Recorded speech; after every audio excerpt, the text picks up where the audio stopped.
Okay. Bobby, you're first up on your reports. All right, The way I so, see all right, so we are, you're calling the meeting to order? it. Calling the meeting in order, you have to, everybody has to do that. Right. Yeah, and so this is our, thank you, Dr. Sturz. This is our Board of Health meeting scheduled for September 15th. And we are holding this meeting face-to-face at 18 Mulberry Street with all of our Board of Health members. And for the public, we have set up Zoom access with a meeting ID of 838-6313-6608, passcode 704971. Members of the public can also attend this meeting via the telephone. The number that we have listed on our agenda is 1-646-876-9923. And if there's any issues with the audio, individuals can dial 821-2049. And this meeting is also being recorded.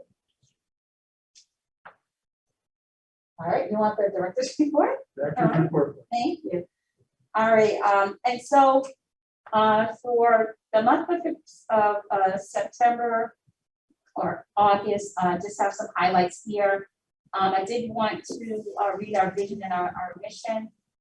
We have started to, I started to do this when we have our meetings just to remind us of what we're doing and why we're doing this. Our mission is to promote, protect, and preserve the health and the well-being of the Greater Nashville region through leadership and community collaboration.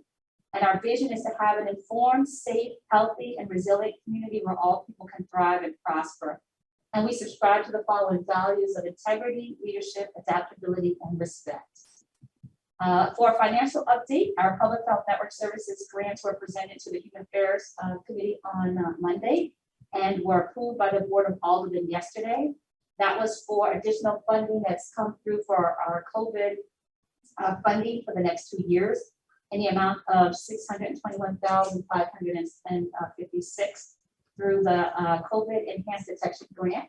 This funding will allow for us to do our activities and includes dollars that include health promotion and marketing, as well as for supplies that we'll need. And it also allows for us to fund 2 additional positions for the next 2 years. We will be bringing on a behavioral health specialist because a lot of the work that we do around prevention does require for us to look at, why do we do the things that we do as people, look at some of the behaviors, some of the risk factors. So we want to bring on someone that's trained in that specialty area. It will also allow for us to bring on another administrative assistant to assist with some of the other duties around the activities that we do throughout the division that are related to COVID. So we're excited about that. Bobby, on that, it's for a 2-year period. 2 years. Do you have access to the money from the get-go, or do they shell it out as you ask for? No, we actually, so this has already been allocated to each public health region. So the funds are there. What we do is we send in monthly invoices, and then the state reimburses the funds to the city as we expend them. So nobody else. Nobody else can touch these dollars. Thank you very much. You are very welcome.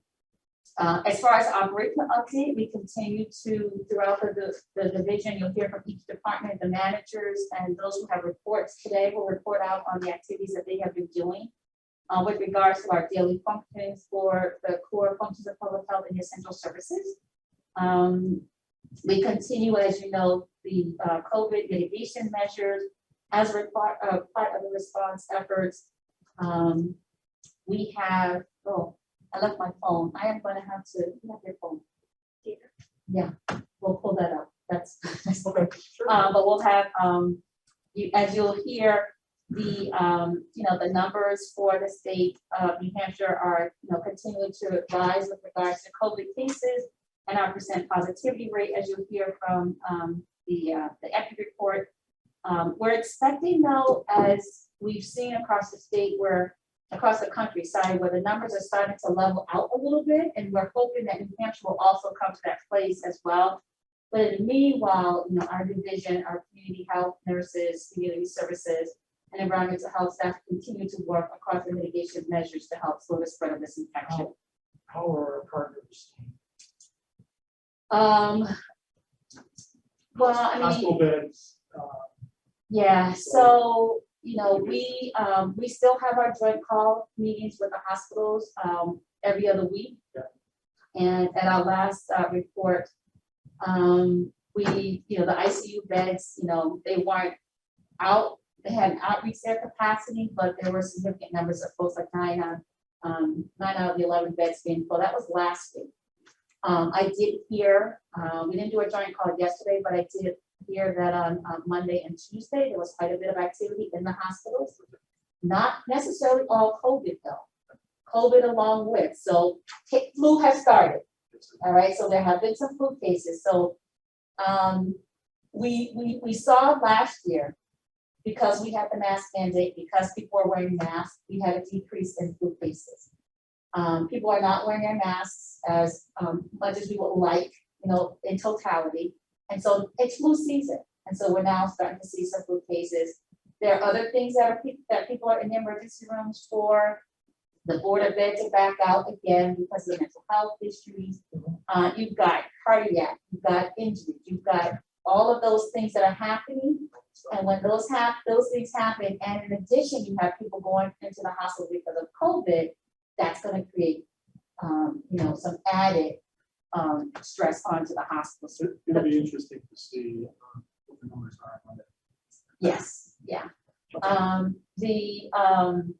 The plan for each of the hospitals is to, again, try to manage the capacity in the hospitals as much as they can. So that's going to be statewide.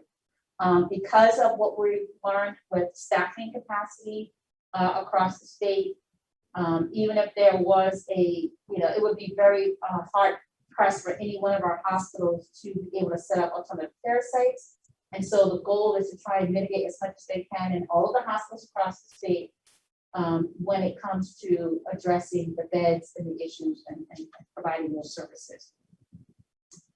Our strategic plan has been completed. You'll hear from Jane on that. She'll give an update on that.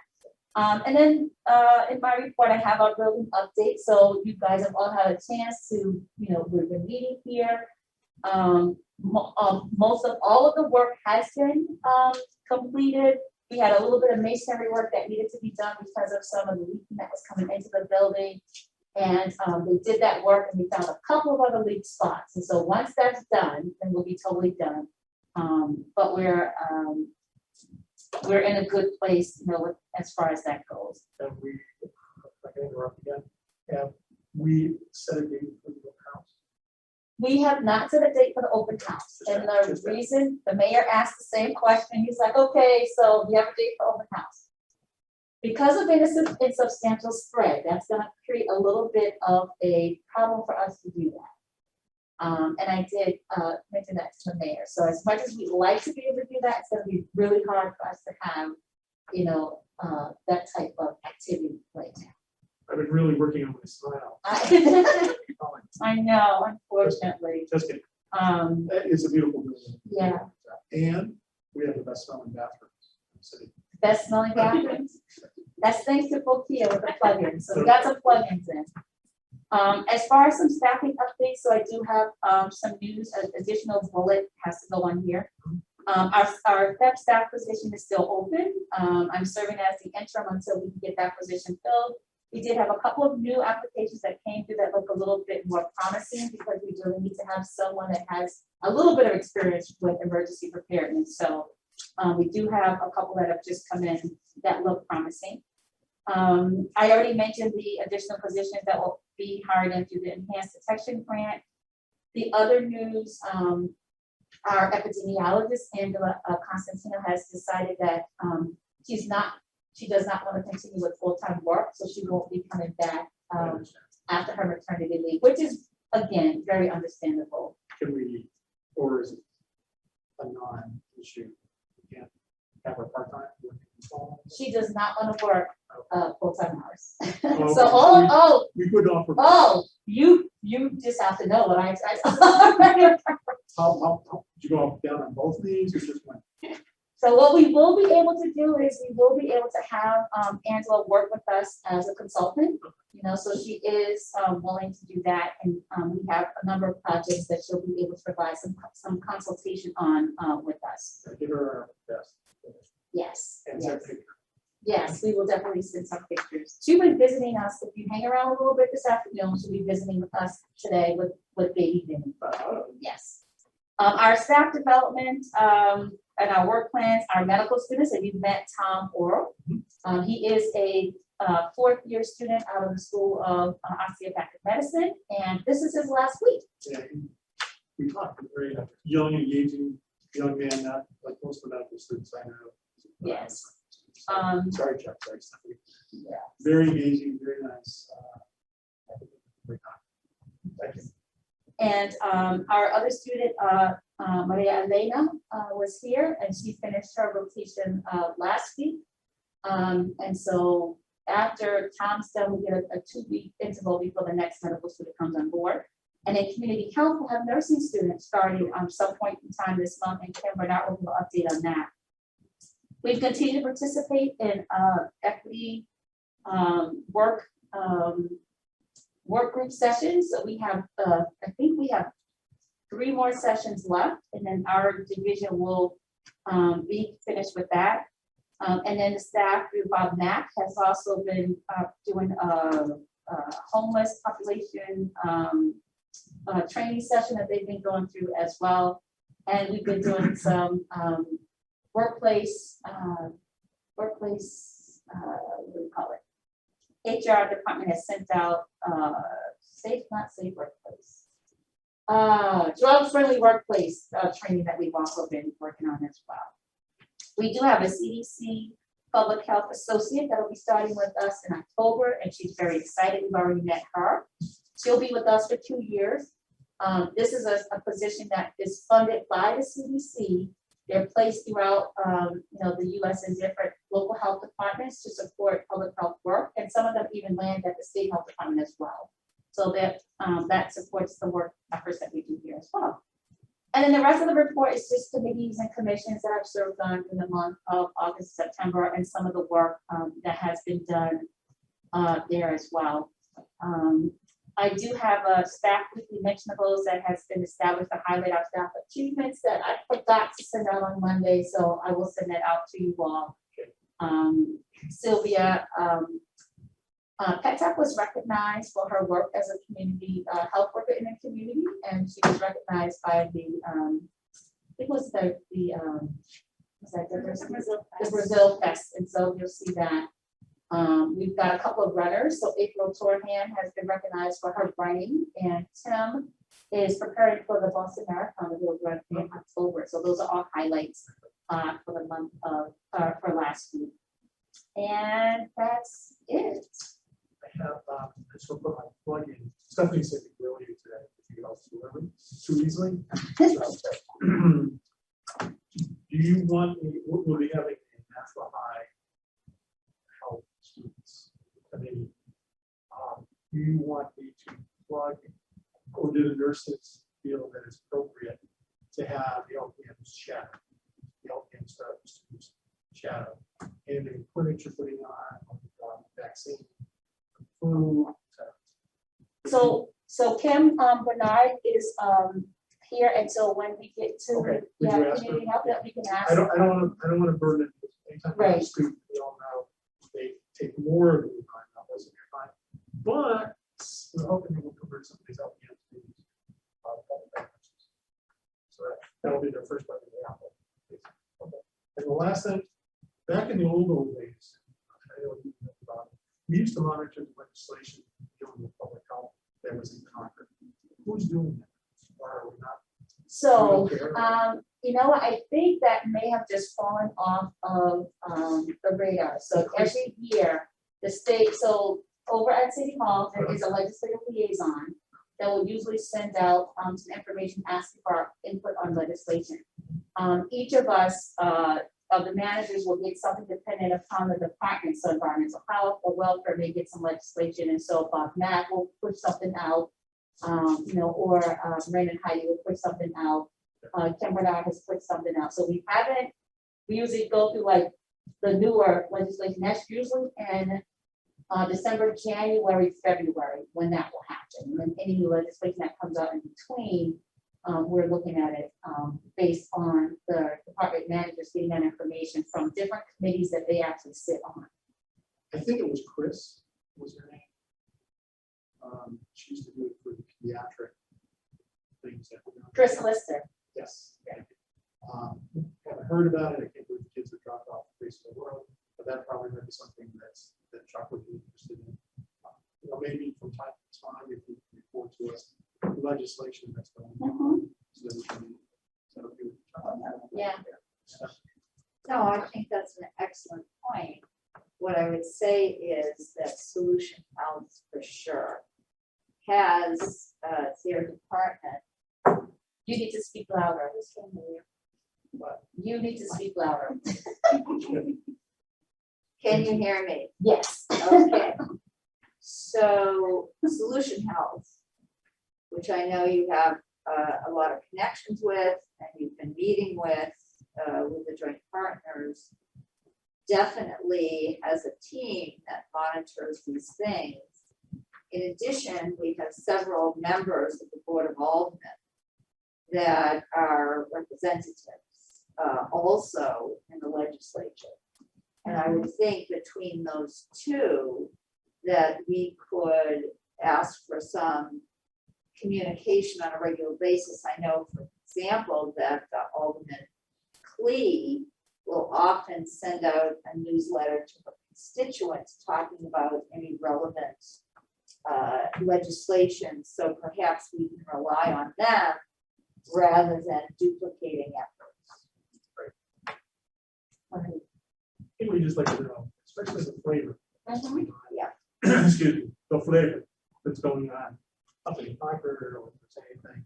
And some of us have contacts with some of the legislators that have been there here and say, from the public health standpoint, what we can do or how we can help that.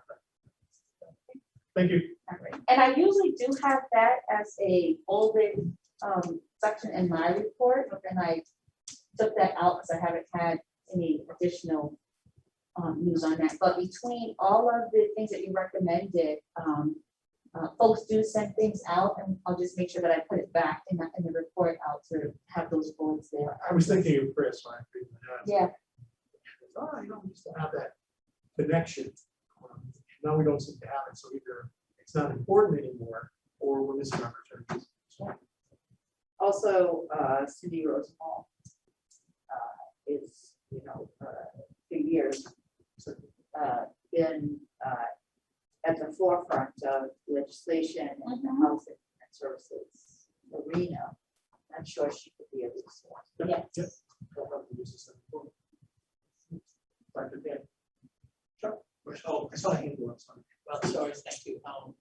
Great report as always, number one, but number two is I think the Board of Health can be involved with this, maybe developing a job description for this behavioral health specialist, or if you have someone in mind, because I'd like to think, if you say that word, it can mean a lot of different things to different people.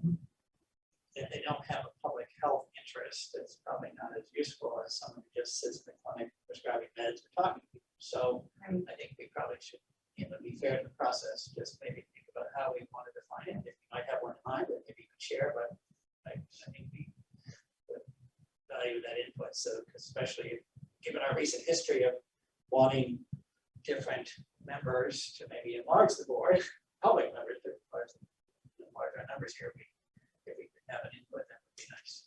So we do. So Lisa Vasquez has worked on the position description, so I can forward that out so you can take a look at it. We do, want the person to have public health background and that training in behavioral health, and so I can forward that out so that you can take a look at them. So public health, as in, I just like to talk about public health, or they're actually training like yourself that kind of engagement stuff. What kind of level of education are you talking? So the way that we have it, Melissa's comment. Yeah, I could foresee if the procedures allow to do something like create a vision. I think they need to be needed. But the way that we'll have it written up in the The requirements for education, it'll have public health, master's degree in public health in the around, so we'll forward that out so that you can take a look at it. Yeah. Stephanie, any other questions? Well, that's funny, what's just concurrently, we have pediatrics, RSV, respiratory syncytial virus, or common cold virus. It's definitely out there. Daycare is not because of technology. Everyone's coming in and saying they're tested positive because now COVID, RSV, and flu can all be done in one swab. So it's a triple test you can do for relevant age groups, usually under 2.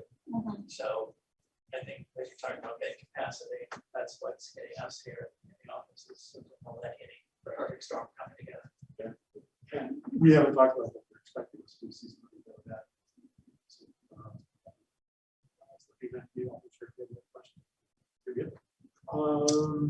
If we move on to Community Health Department, Board of Health. Not sure who's doing it. So that's Kim Bernard. Hey, hi. Hello, good afternoon.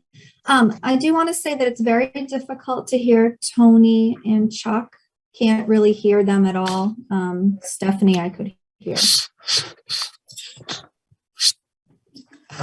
All right, so reporting out for August, just some highlights here. We've continued to provide all services through either outreach or our clinics here at Mulberry Street. We officially opened back up on the 2nd of August, our clinics here in the building. And we have gone live with our electronic medical record as well. So some exciting things that have happened in the past month.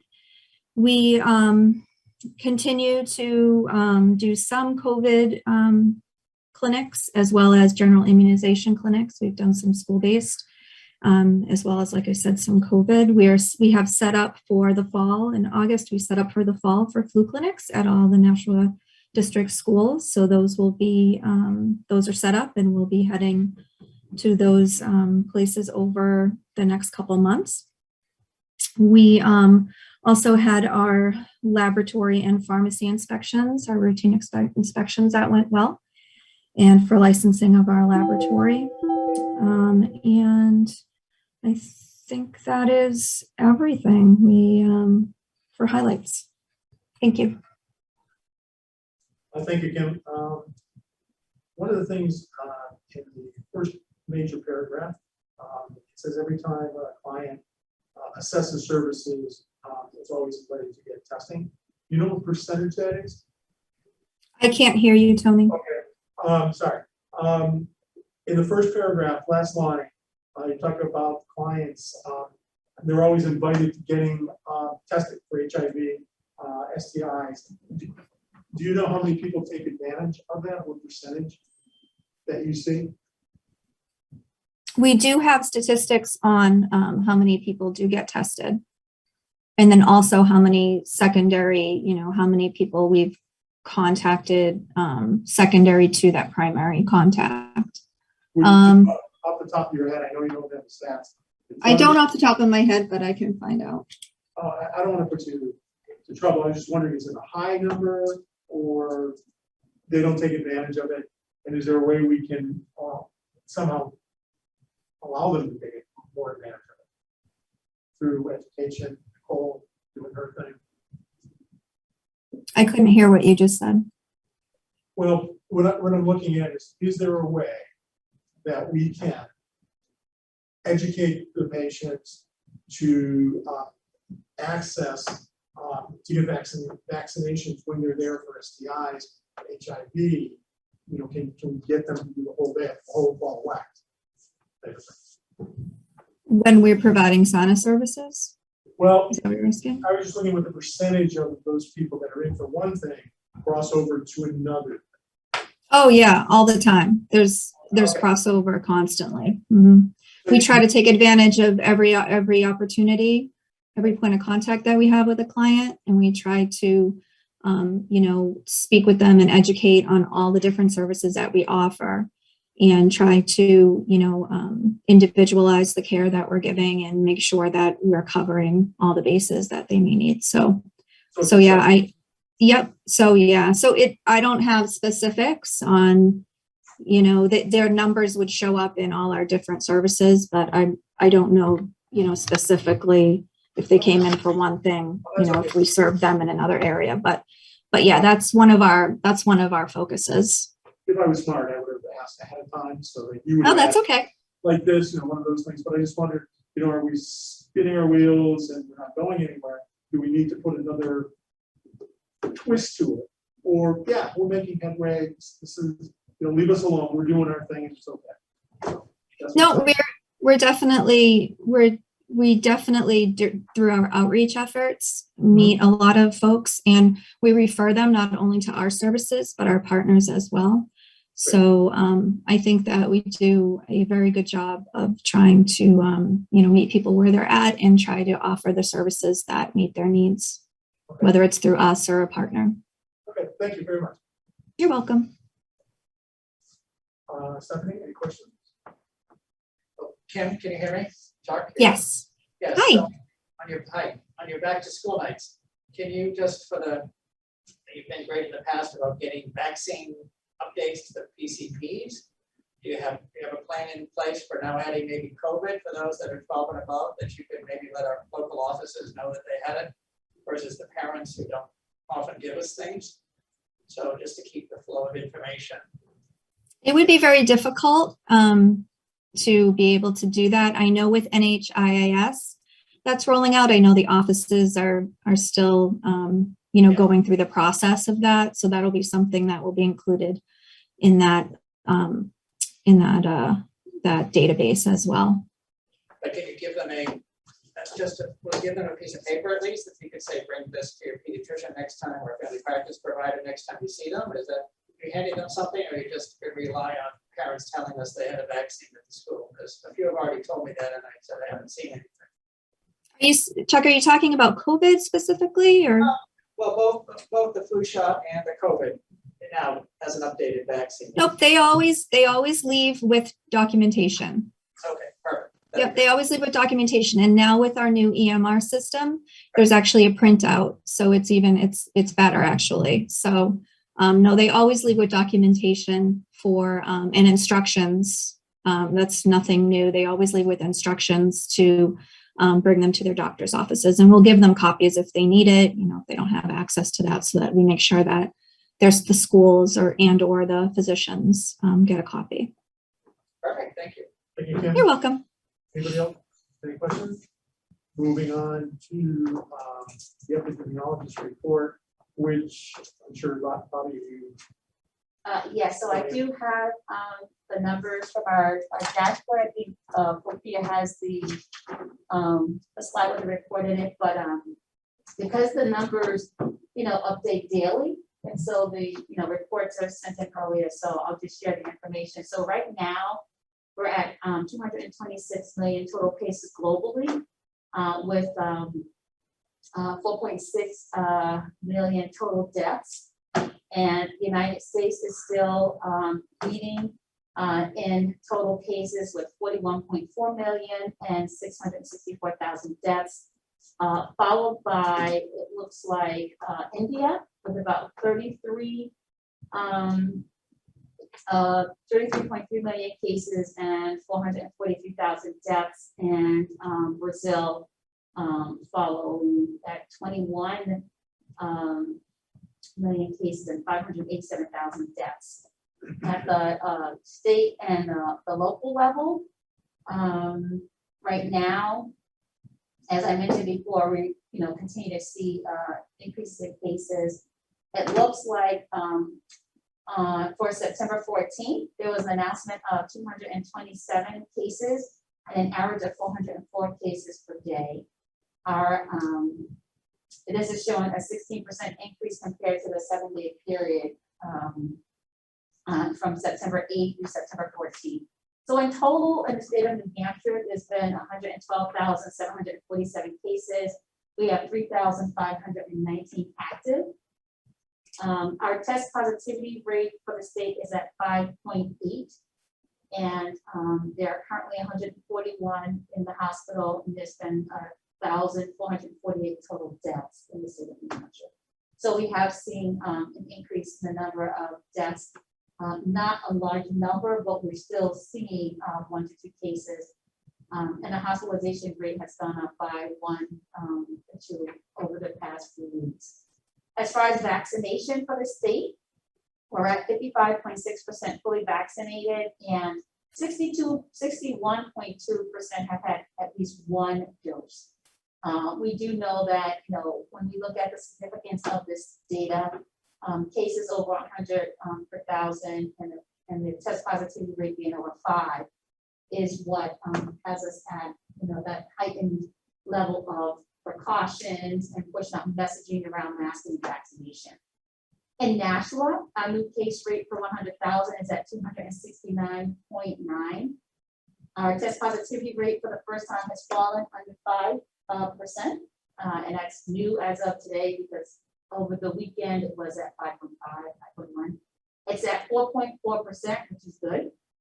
Our new cases in the last 14 days, 242. We have a total of 144 active cases, and Nashua has had a total of 187 individuals in the hospital, and the total deaths to 96, which stayed the same. Now, that test positivity rate is also based on the number of tests performed and the number that come back positive. So there has been increased testing, right? And so that's going to also make a difference in your test positivity rate, but it's good that it's below 5. As I mentioned before, our state epidemiologist and Beth Daly, we're talking about how across the country we're leveling out. We've consistently, from updates from Flavia, averaged around 21 cases per day. Over the weekend, that had dropped down to, I think it was 4 on Saturday and 7 on Sunday. And I didn't look at what the numbers, we get the numbers today as far as like how many will be reported to National. So I think on Monday, it may have gone up. I think yesterday was up to 18. So those numbers, they kind of like fluctuate and go up and down as far as how that goes, but on average about 20. And we are starting to see an increase in the number of, kids testing positive because of, when you're in a congregate setting, there's more opportunity for exposure. We have a lower percentage of those under 12 vaccinated. And so you're going to see exposure and, positive cases in that age group. And that is what I have there. Let me just see here. It goes a lot faster. Let's see if the vaccines come up really quickly for us for Nashua. Percentage. It's not going to be. No.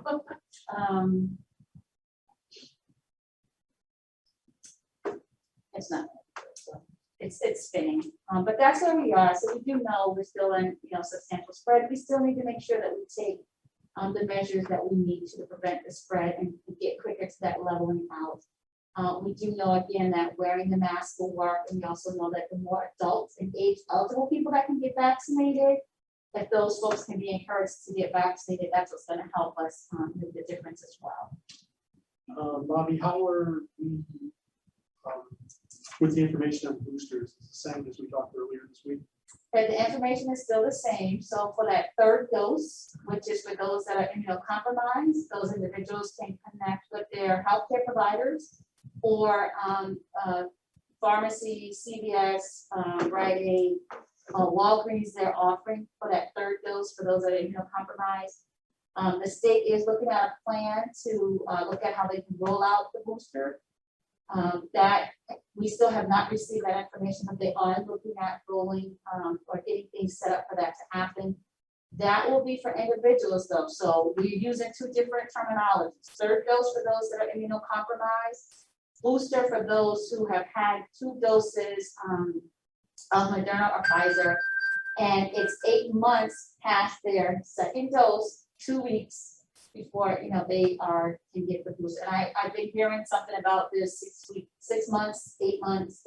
I've only been hearing about the 8 months, so I don't know where that 6 month piece Well, is coming I think in. we're a little bit past the 6 month now already. So 8 months. Yeah. In play at this point. Yeah. And So we should be getting some guidelines, more on that as that comes through. And again, the vaccines are pretty effective, but because there has been some vaccine breakthrough, about 3% of the state reports have been in a vaccine breakthrough. I'm not sure Flavia is on, but that was information, that we heard from one of the reports from last week, about 3% of the cases that have been vaccine breakthrough is representative of that number. Dr. Sturz, do you mind because I think Flavia is on, if she has any updated information. Sure. Well, there. Hi, Bobby, I am on. Nope, that number is correct. As the information we got last week, 3% of all cases have been vaccine breakthroughs, and that's 1,437 cases. And what else did you mention, Bobby? I think that was it. That's it. All right. The number of cases again? The number of cases, Flavia, of that 3% is representative of what number? 1,437 total vaccine breakthrough cases. Sorry, I was daydreaming. Thank you. You're welcome. Stephanie, any questions, comments?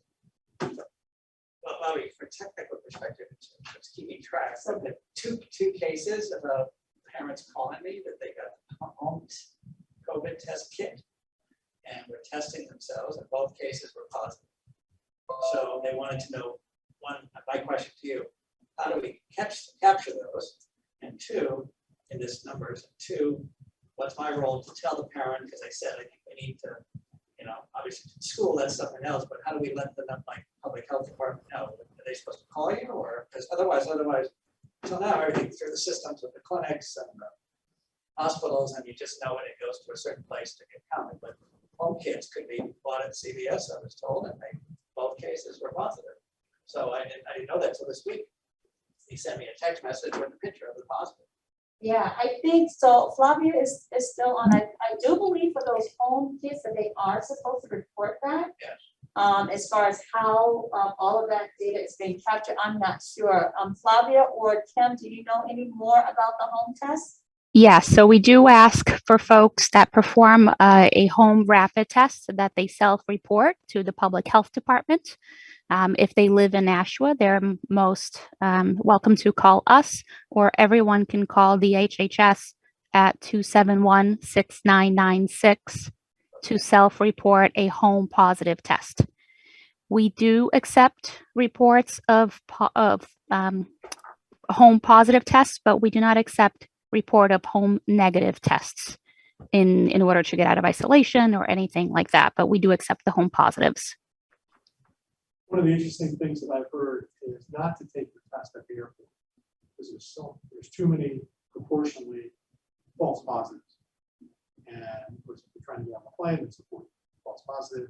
You're not going to on the plane, so you got to give up your seat, go get tested, and come back. So a lot of the tourist people have been saying get tested at home 72 hours ahead of time.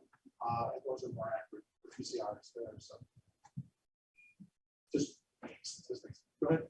So for clarification, there are two types of home tests. And President Biden has signaled that one of his initiatives to try and get us past this surge of the pandemic is to make rapid testing more available and more affordable. So at home testing, you can get a swab that is then sent in to a laboratory, and then actually is a PCR test, which is much more accurate. The ones that are at home that are, like the pregnancy test kit where you swab it and you stick it in the gel and you see what the colors are, only have a certain positivity rate or a certain sensitivity and can't be relied upon at any one point in time to completely exclude.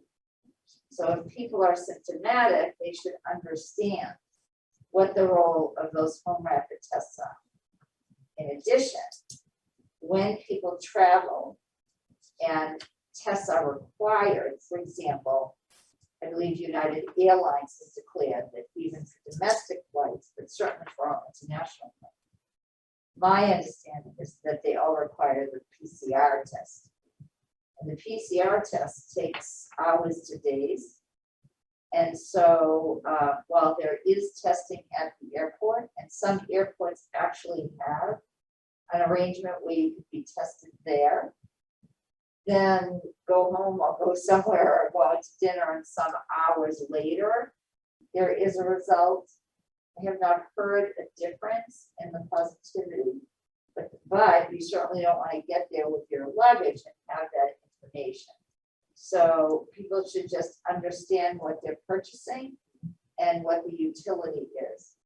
But certainly, if they have positive testing, not only should they be sharing that information with the city, but also should be sharing it immediately with anybody they've had contact with, at least in the last 5 days, if not 2 weeks, to ensure that those persons have a heightened awareness of any symptoms. And the challenge will be, as alluded to by Dr. Capetta, that there is a surge in all other types of viral-like illnesses, because the typical immunity that kids and adults get from being in communal settings did not happen last year.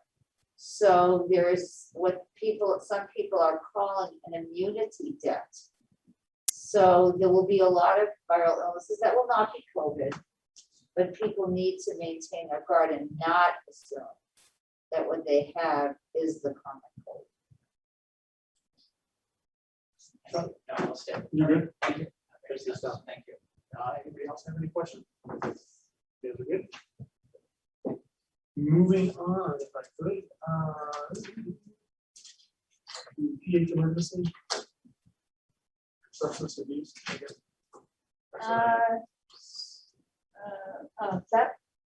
So the only update from that, aside from the position being open and me serving as an interim, at the last meeting that I attended,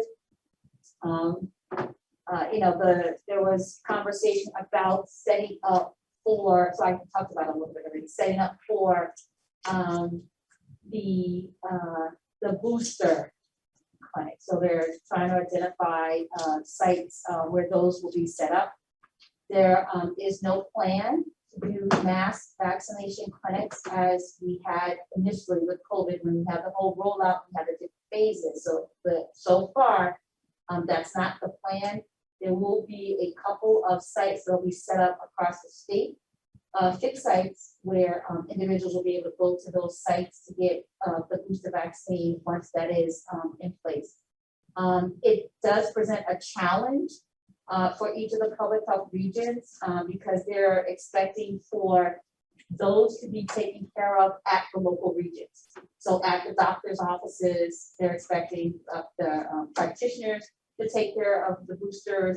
They're expecting for the pharmaceutical places like CVS and Walgreens, and then they're expecting the public health network services regions to be able to accommodate these booster vaccines, which is going to be interesting because we also, as Kimber pointed out, we're also in flu season right now, so our staff is already ramping up to do flu clinics. We're already doing clinics twice a week on site for these, and so I did mention, how is that expected for the regions, at the local level to be able to do this without the additional resources, the national guard and those things. So they're still working on some of those. The other two things is that we did get an inflatable shelter, a huge 430-pound tent shelter that can be blown up for an outside clinic to be set up. Jane, myself, and 2 of our community health workers will be going to the state on Friday to learn how to deploy it. So supposedly you can inflate this giant tent in 6 minutes with 3 people. So we will see. And it weighs 430 pounds. So you gotta first drag it to where you need to get it to, and then you can just blow this baby up, and then you can just do all kinds of things. So we'll see on Friday, but that looks like, I'm not sure if the plan is to use those. We might get more information about that somewhere down the line. Yeah. And then last, Cure MD has been contracted by the state. I just found this information out yesterday to plan for setting up testing clinics. So I guess the request for testing has gone up, and they need to figure out some ways to deploy some testing opportunities in the state right now. So our public health department is not doing mass testing clinics. We're not setting those up. I have offered to do small ones with the help of medical students when they're here. If there's like a small cluster, or say if a restaurant had a small cluster of folks, they needed to get folks tested, I am able to do that, but we will not be able to set up like we had over at the Elm Street parking garage or down at the National Guard site. We won't have the capacity to be able to do that type of testing. So Cure MD has reached out to see where is a place in Nashville that's large enough of a parking lot for them to drop one of those trailers for them to offer testing. So they're looking for a site. And that's all I have right now as far as for EP updates or reports. And you asked about substance misuse. I think Flavia, Bokia, you do have the report from Lisa. If you could just pull that up, and we'll just quickly just go through that. Lisa's been. I do have it. I will pull that up. Has been involved in Wait. a number of different activities, and so, sorry, my older eyes. So she's actually at a training right now. Oh, is she back? She's at the training, so she's still at training. Tom was with Lisa at this point. So they, she has here that she's been working with CAS, what's a local preventing coalition for the month of September to address suicide awareness and increase resource awareness. We did have this week our suicide task force meeting because of the numbers that have been increasing that we've become aware of the border beds and things that have been happening with young people, young adults as well. And so it was good to be a part of that meeting to learn about what's happening with our Greater National Mental Health Center, what's happening at the schools, what types of resources they have in place right now to try and mitigate some of those efforts. She's also been involved with our Nashua Coalition, working with Christina Cruz, who is a coordinator. And they're working on, or they've had their youth video project with the Boys and Girls Club, and they submitted the winning video. She's also talked about some things that happened in August, participation in National Night Out, Nashua Goes Back to School, Revive Recovery. She's on their board and has been a part of their fundraising efforts. She's attended the alternative peer group intervention meetings and facilitated and continues to facilitate the Mayor's Opioid Task Force as well. She's also worked with an outreach effort that we had with our faith-based community to provide information to them about some of the resources that are available for substance use disorder and behavioral health. And that's her report. Any questions? Sure. Thank you very much. Thank you, Bokia.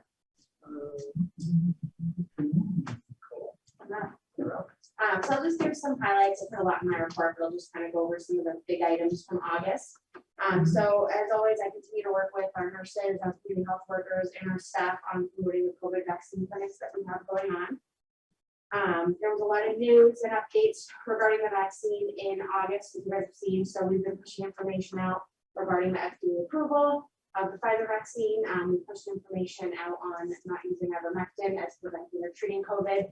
And we've also, as Bobby had talked about, pushed information on the third dose versus the booster and the difference between those two. Bobby and the mayor actually held a press conference last Thursday to really clarify that message and get that word out. Other than that, for COVID, I worked with Solution Health Southern. We did a COVID-19 vaccine campaign on the bus shelter. We did 2 bus shelters in Nashua. One is located near NCC and one is near Holman Stadium. just another reminder to people who are driving by, those are two great locations, one near the community college, and one near Homeless Stadium, which is a busy spot. Just a reminder about the vaccine. So, good job. Thank you. Other than that, as you know, we've had some interesting weather the past couple months, especially last month. So we've been working on pushing out weather safety information, really some flash flooding prevention and power outage information, including food safety. Some of that came up when we had the tropical storm Henry. So that was all pushed out and that was done regionally as well. Good idea. And I mentioned and I brought the new brochures that we had last meeting, but I have been working in the past months to get those out for local community organizations, local health centers and local hospitals. So it's not something I got done in August, but I'm still continuing to get those out and probably will for the next couple months. And then as we've also talked about the upcoming flu season, I did meet with community health last week. So we have developed a flu campaign for this flu season. Working really closely with them to push information about our clinics and just the importance of getting vaccinated. And then in August, we did attend a few events, and we will also be attending the Wheels and Wings event on September 25th. That's at the Nashua Airport. We will have our mobile van there. We won't be offering vaccine, but we will be able to, encourage people to come to our clinic at a later date, and we'll be able to tell them about the services that we offer and show them around our mobile van. And we'll also be distributing some preparedness month information at that event as well. And I think those are my highlights. That's all set for my report. Busy as always. Pretty impressive. You all do a good job. Not for you, Nicole, but maybe for Bobby. How much vaccine are we going to get for Flu? Yeah. That's actually a question for Kim and Bobby. Let's go around. So Kim, back numbers of flu vaccine, the order that we put in. Hi there. Yes, I don't have the exact numbers in front of me, but we base it off of previous years when we do order, and we order the different types dependent upon age and so forth. But I can get you exact numbers if you'd like. I think more important is, are we going to have enough? Yes. Okay, that's important. Okay, any questions? Stuff? Chuck? Moving forward, network services coordinator. Good job. So I think I'm on the agenda. Oh, let me put my video on. Sorry. Hi, Jane. Hi. Sorry. Didn't have my video on. So I'm in transition here between the public health strategist and the public health network services coordinator. So I'm going to actually jump to the bottom of my list here because that's the work that I finished up during this last month in August, and we wrapped up the publication of the strategic plan. There's the cover down on the report. We've designed some tracking mechanisms for all the strategic goals and assigned captains for each priority area. So every quarter they should be updating, the progress on our goals. Just a reminder, we're looking at advancing health equity, improving the use of technology, always diversifying funding streams, developing, sustaining, and pursuing diverse partnerships with our community stakeholders, and improving internal collaboration and external communications. And our strategic leadership team will shift now that this plan is done, more of their efforts to reaccreditation and also to the community health improvement plan, as that is a full division responsibility. So as I start my new role about 2 weeks into August, I continue to host Public Health Matters, a TV show every other week. We were able to have interim superintendent Garth McKinney on to talk about the schools and the school safety, and a community member, Trish Stansfield, who was promoting a widowers support group that she has created. And every show we also continue to provide a COVID-19 update and to push vaccination sites and any relevant information to our clinics as well. Currently, we're working on the Community Health Improvement Plan. We should be reconvening the Public Health Advisory Council executive group soon to present our goals and objectives around the 5 priority areas that were selected. Again, just as a reminder, public health emergency management and substance misuse and behavioral health are required by the state. So they always rise to the top anyway, but those are required areas for our community health improvement plan. And we also have maternal and child health, communicable disease, and chronic disease. I work as the division lead for the chronic disease work group, and we have chosen depression among those with chronic illness, diabetes, and hypertension, a little different angle this year, as using it as a primary prevention effort because it will affect so many chronic conditions.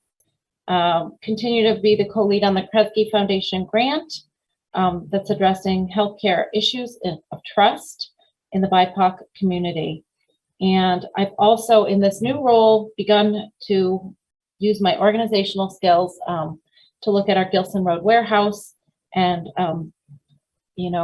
straighten things up so that we're prepared, heaven forbid, if there's another huge surge. And that's it. Thank you, Jane.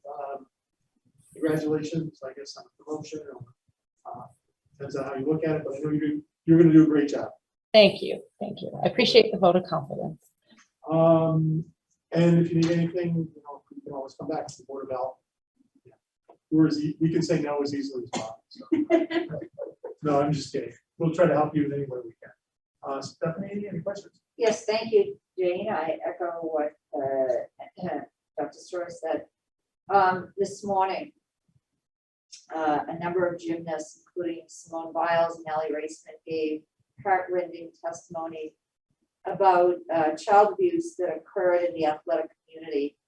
And because of their prominence in the community, I imagine that the heightened awareness will result in an increase in reporting and an increase in people needing very timely the services of behavioral health or referral to appropriate law enforcement or whatever it is. And I wanted to know what the public health department has done or will need to do to ensure that any point of contact with persons calling to step up and say that they have concerns about themselves or a family member or a friend, because one of the hardest things to hear during this testimony to the Judiciary Committee was that they weren't listened to and that they were victimized a second time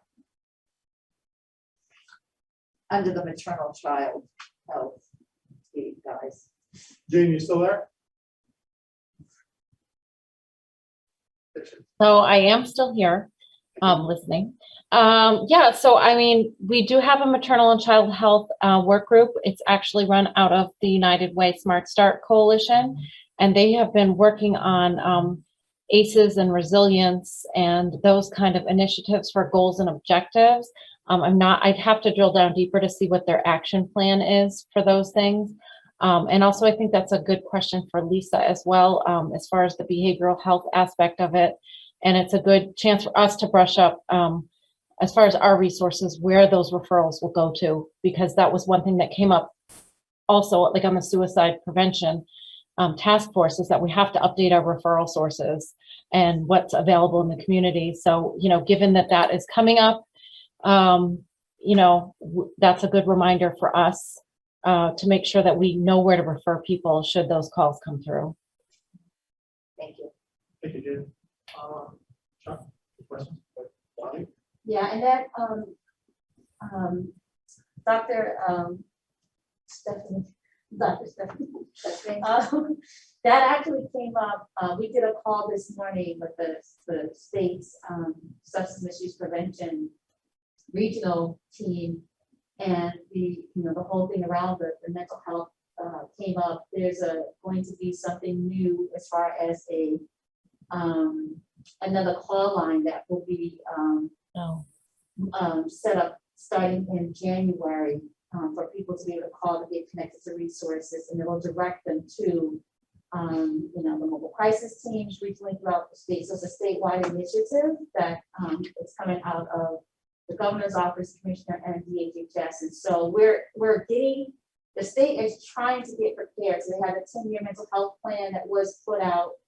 One of the things that was brought up, from our public health department was the fact that, we know that there's gaps, right? So we're going to create an opportunity for people to call, but who is going to respond to those calls?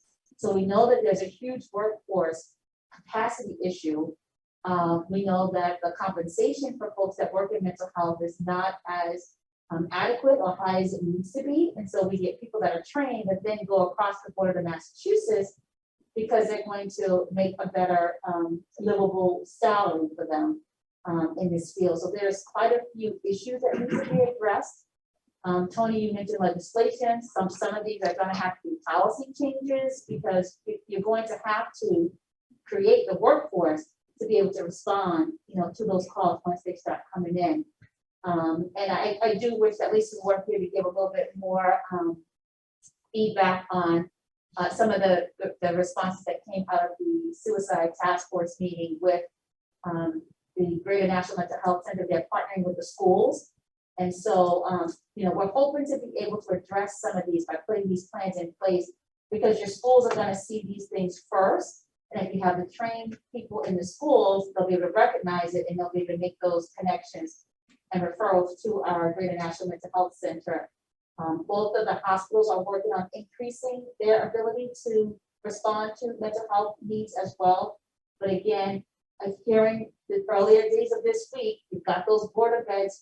We still have some shortcomings in our state with being able to meet folks before they get into the emergency room. So the plan is to address these things before they get to the point where the folks are in the emergency rooms. So being able to respond to these calls when they come in and listen, to these kids or to these parents earlier on before there's a crisis. Thank you. That's very helpful. And perhaps Lisa could be on the agenda to speak to it more. On a positive note, I understand that Riviera University just received a substantive grant for underwriting a class training for mental health professionals for our region.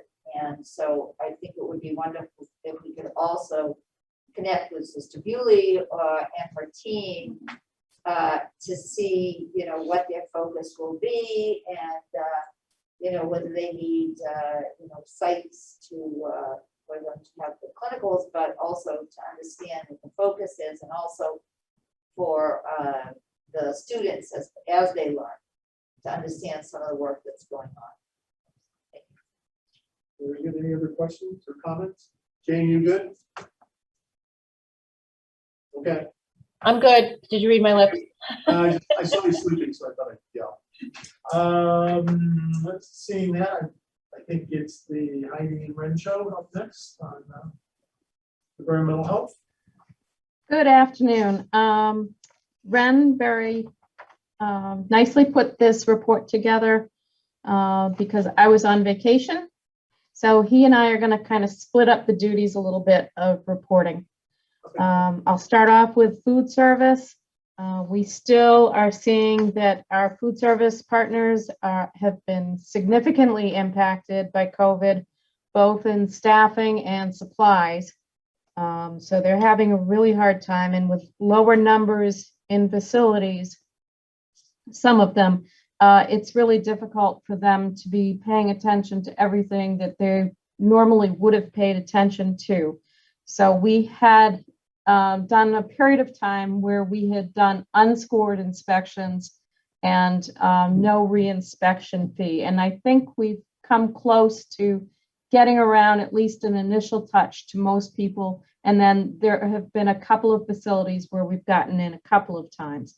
But we're going to go back to normal as much as we can with fully scored inspections and reinspection fees as of October 1st, and just kind of watch the situation and see what's going on. One of our take-home messages will always be that the more often we're in a facility, the better off they seem to do.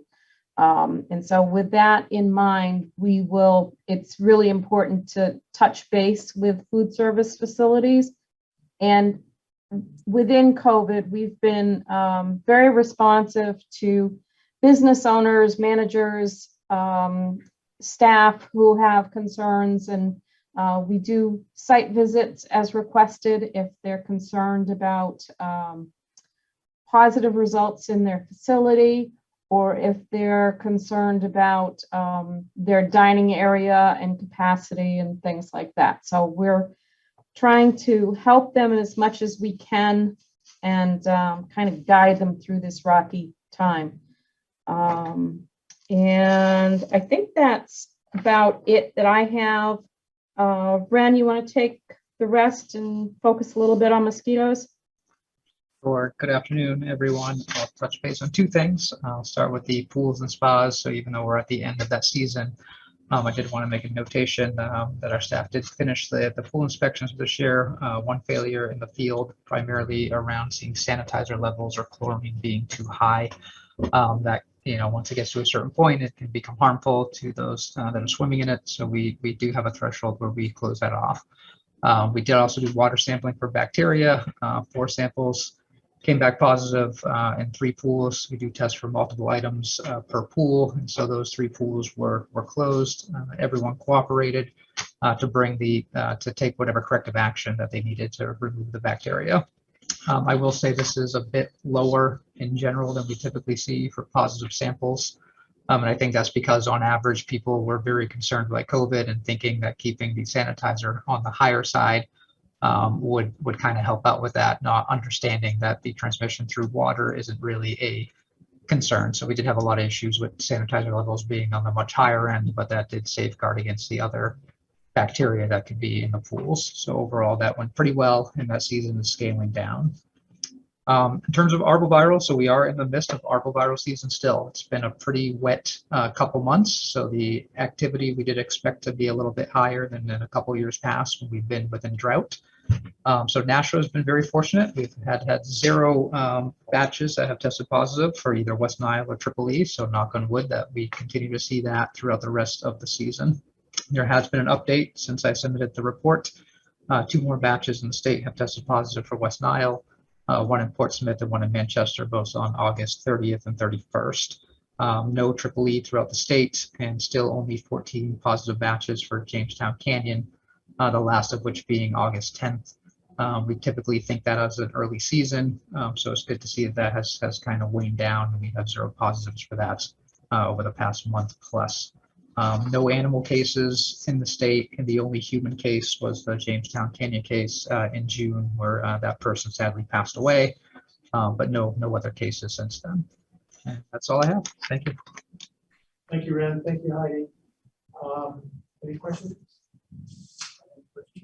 Heidi, congratulations on filling in for Bobby. The week she was gone, I heard you did a great job. Thank you. Thank you. Okay. Smile. Next. Bobby now. I believe that Sandra is going to do the welfare report. Bob's off the rest of the week. Okay. Yes. Hi, everyone. So I am filling in for Bob. And here in welfare, we have continued to provide general assistance to the public. We did spend just under $25,000 in the month of August, which is very comparable to what we did a year ago. We did see 3 families and 2 individuals that we assisted with emergency housing, but we were able to connect those same 3 families and 2 individuals to mainstream shelter. Most of our assistance that we are providing right now is shelter assistance. We are seeing some utility disconnects, utility shutoffs, and so we are providing those services as they come in. And then we are just continuing to refer our clients to our partners, including the Southern New Hampshire Services Emergency Rental Assistance Program. They are serving a good number of our clients. Let's see. We do still refer our clients through our crisis assessment and referral line. So if they are at risk for homelessness or are homeless, they can get connected to us or community partners, whoever can serve their need best. And I think that's really all that I have for today. Thank you. Any questions from the board? Seeing none, anybody else? Any other questions? Thank you very much. Any other items on your agenda? No, that's it. Just public comments is all that's left on Yep. your. Open it up for any public comments. Do we have anybody else from the public on? We have one, we do have, looks like 2 people.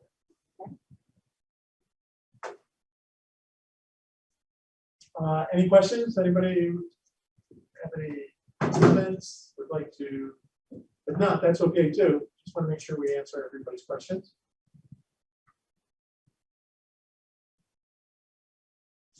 I guess not. They're just listening. That's okay. Nothing wrong with that. Looking for motion. Oops, I'm sorry. Question. I do have 2 questions. Sure. Sorry. One is, recently, when we met with the Board of Aldermen relative to the discussions about the number and constitution of the Board of Health, we had discussed having the Board of Health as a regular attendee and as a regular agenda item, so that if things come up over the next several months, as they may well, that rather than getting in the queue and speaking at 10 o'clock at night, that we would have an opportunity to update with Director Bagley's help, the Board of Aldermen on any current science and statistics. And I don't know if that has come to fruition. If we don't have an easy answer today, then I would request that that be an official agenda item for next month's meeting, because I think it would be a missed opportunity if we did not take advantage of that discussion and increased interest and awareness of Board of Aldermen. And the second thing is that, and I had discussed this briefly last year, but as you stated in your opening remarks, Director Bagley, our obligation is to inform and to provide information with integrity. We do not legislate, we make recommendations, but only we do it based on the science. And over the next many months, individuals in the community will need to make informed decisions about what they do. And, you know, as the weather gets colder and as food season comes upon us, things will get more complicated. There'll be more indoor activities. There'll be more viral-like illnesses. And I would like to re-explore, again, I'm not expecting an answer now.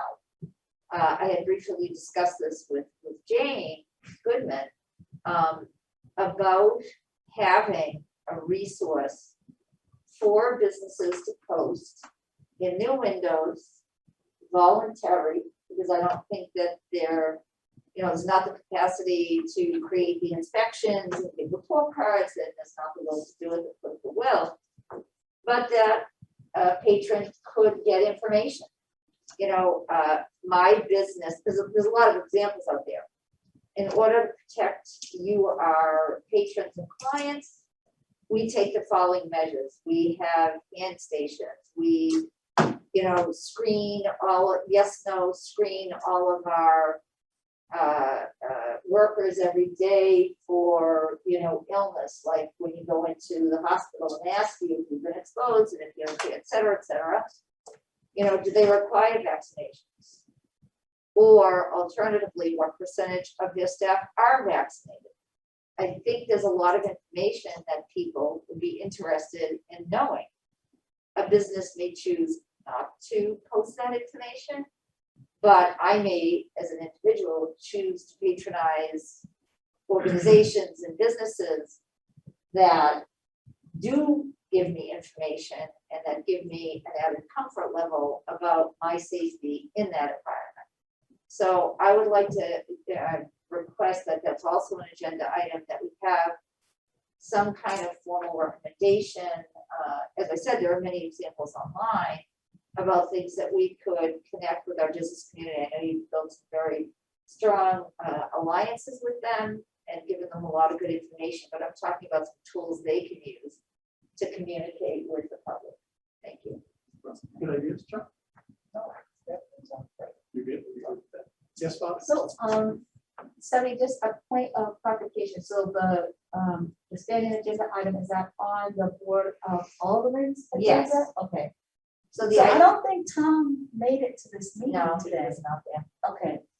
But not every meeting, but we Right. said like once a month. Right, okay. The other thing, I think the board invited you to come talk twice a year. Board of Aldermen. okay, in my opinion, that's not sufficient in this environment. You know, they're looking for, you know, they talked about the Board of Health has done this and this for the last 100 years. Now we want to set up at least for the next 10 or 5. And I think that, you know, the role of public health has, you know, come to the forefront. You know, I hope this pandemic is over soon. I hope that the predictions about another pandemic, you know, on its heels will not come to fruition, but we ought to have that opportunity. And if it's 5 minutes and if there's not much to tell, so be it. The last thing that you reminded me inadvertently was this. Well, We talked about setting up a schedule where there would be an allocation for twice monthly Board of Health meetings, that we would have the option at the first meeting of the month to determine whether or not we were planning to have that second meeting. But we've had many instances where we've had urgent agenda items and then have been scrambling to find a date, and, you know, we had already, so do you think it would be better to just put the dates in for the year? like we Yes. do, But have 2 dates per month. One isn't mandatory that like we always do, and the other one becomes optional. correct, because we've also had some miscommunications with the Board of Aldermen about, you know, meetings that got canceled, or meetings that, you know, for example, this month we moved the meeting because it conflicted with the Jewish high holidays. So if we had a calendar for the rest of the year, I think it would be, or for 2022, I think we would, you know, be able to look at it and not have last minute changes that cause confusion. No, that's a good idea. I think what I could do for you and that is work with Bobby. The simplest way would be every month. Yeah. And then just kind of write them down, and we'll have them, you know, check with all the docs. Okay, yeah, that would be, I'm sure there'll be some that might come. And then, yeah, we'll have them, and then we don't have to execute it unless we need. If we run out of time, that type of thing. Chuck, easy or hard for you, because I know you're the toughest with the clients. A little harder for twice a month. Okay. For this meeting, I think we're another hour. So I don't know if. it'd be harder to do personally for me or professionally, because I have to move around things. But doesn't mean I can't have it in place. And if I could attend some of the second meeting, you know, at least be a presence, and then I have to sneak out, or if I did a Zoom thing instead of maybe coming physically, then I could do that too. Yeah, I wouldn't think unless there is, you know, we've got a lot of time, because we're going to keep the debate and discussion on a lot of stuff. That would be probably number one, or we're just inundated with a lot of stuff. I don't think it's going to be too bad with another virus, because I think we'll work hard. We know what's coming. We all do our research. We come together and do it. But I could see that as a possibility too. Because you're debating things, or you want to hear testimony from other people that you're going to be implementing or affecting their lives. And so, yeah, I'll work on it for you. That's actually really easy to do. I just feel like some of our conversations have been rushed, Mhm. and they've been some of the most important conversations. And, you know, Chuck, if you know, maybe it's a half an hour meeting with like one urgent agenda item, some, you know, that it wouldn't be the full, you know, like today we were 12:30 to 2, you know, maybe it's even a different time, if it's 12 to 1, I don't want to interrupt your lunch hour, but look, I want to be respectful of your clinic hours and the patients that might have been scheduled, so we should just think strategically about it, but I think it's easier than trying to organize a last minute urgent care. Dartmouth books out 6 months, so, you know, we could, right now it's already booked, so if we had a 12 to 12:30, because my patient started at 12:45, that would be another, the second meeting we had kind of scheduled, and that's definitely. The other thing that I can do as chair is, you know, just because this is the way the agenda is always been, but if we've got hot items, we can move that up to the top of the agenda. And worst case scenario, I know everybody works really hard to get out these reports and present them in a professional way. But if we have something hot, like we have another pandemic, we'll just use that. We can talk about that at the beginning. If we run out of gas and we can't get everybody in on the reports, we can do that on the other. We probably can fly to the instead of leaving the more important. Everything's important, but the thing that's hot on everybody's mind, leave it at the end when we'll approve. We got one foot out the door because time is a matter for it. So I think we can do that. I appreciate that, and I appreciate the sentiment. You know, we're not done with the pandemic.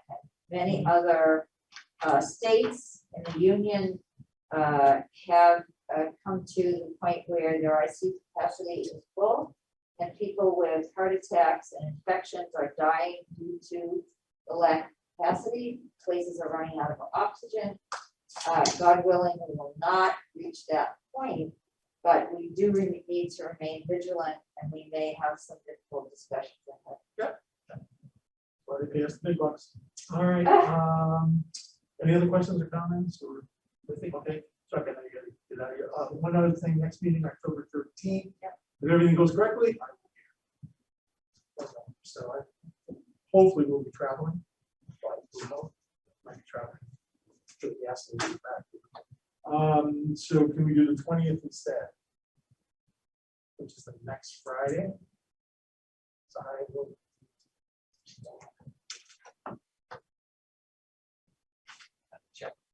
Okay, and then if there's something loud and crazy going on. You said Friday, but that would be a I'm sorry, Wednesday. Wednesday, 13th, and can you do Wednesday, the 20th? Okay. Let me know on that, I appreciate it. Looking for a motion. Simon? Yes. Thank you, Ellen, thank you very much. Everybody, enjoy audit, it starts next week, last days of summer. Sorry to give you that bad news, but enjoy this. Thank you, everyone. Appreciate it, go team.